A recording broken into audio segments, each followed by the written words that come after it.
Hello friends, আমি আজকে বানাবো ধোকার ডালনা। সেই জন্য ডালটাকে বেটে নিয়েছি, কুমড়োটাকে সেদ্ধ করে নিয়েছি। আমি মশলা করে নিয়েছি, এর মধ্যে কাজু, কিশমিশ, আদা বাটা, লঙ্কা বাটা, জিরে বাটা দিয়ে এবার এটা এই ডাল বাটাটার মধ্যে কিছুটা মিক্সড করব। একটু গোলমরিচের গুঁড়ো দেবো, একটু জিরে গুঁড়ো দেবো, তারপর এটাকে মিক্সড করব। এবার আমি এই বাটা ডালটার মধ্যে সমস্ত মশলাগুলো মিক্সড করে সেদ্ধ করা কুমড়োটাকে এর সঙ্গে একসঙ্গে মিশিয়ে কড়াইয়ে তেল দিয়ে নাড়িয়ে নেব ধোকার জন্য।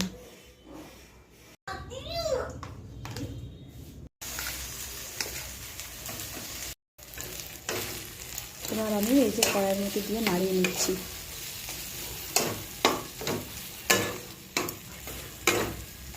এবার আমি ধোকার জন্য এটাকে বরফি বরফি করে কেটে নিচ্ছি।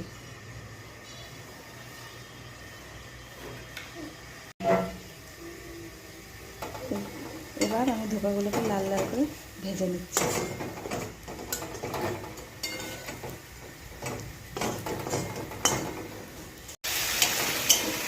এবার আমি আলুগুলোকে ভেজে নিচ্ছি, লাল লাল করে ভেজে নেব।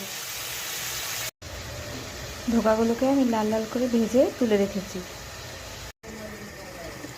এবার আমি আলুর মধ্যে টমেটো, মশলা, গোলমরিচের গুঁড়ো, জিরের গুঁড়ো, কাজু কিশমিশ বাটা, জিরে বাটা, আদা বাটা সব কিছু দিয়ে আলুগুলোকে এবার কষিয়ে নেব। আলুগুলো এবার কষানো হয়ে গেল, এবার একটু জল দেবো এর মধ্যে।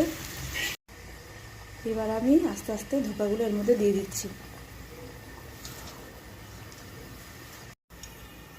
এই ধোকার ডালনা রেডি, এবার আমি নামিয়ে নেব।